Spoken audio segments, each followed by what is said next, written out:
60% of Americans living paycheck to paycheck, 50% of American families who can't afford diapers, 1 in 6 American families who can't pay their utility bill.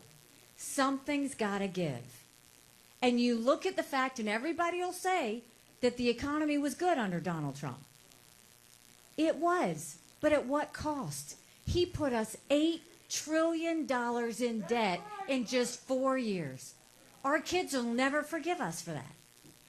So if we want to fix this, let's start by first looking at what the problems are. Let's claw back the $100 billion of unspent COVID dollars that are still sitting out there. Let's go after the hundreds of billions of dollars of COVID fraud. 1 out of every $7 was spent fraudulently. If 8% of our budget is interest, quit borrowing, cut up the credit cards. You have to balance a budget every day. I had to balance a budget as governor. Why is Congress the only group that refuses to balance a budget?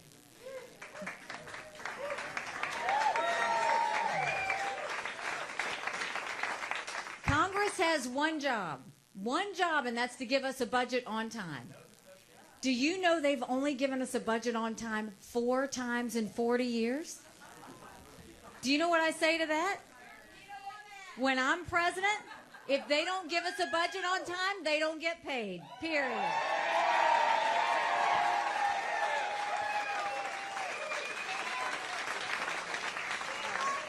I love you too. We'll stop the spending, we'll stop the borrowing, we'll stop the pet projects, and I'll veto any spending bill that doesn't take us back to pre-COVID levels. That will save us trillions. And then we're going to take as many federal programs as we can and send them down to the states. We'll reduce the size of the federal government, but we'll empower people on the ground. Think education, think welfare, think healthcare, think mental health. That's how we'll start to get things back on track. Right now, 70% of our federal employees are still working from home 3 years after COVID.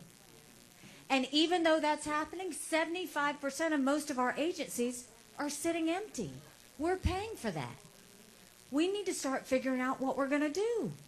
The next thing is we want to eliminate the federal gas and diesel tax in this country. We want to make sure we cut taxes on the middle class.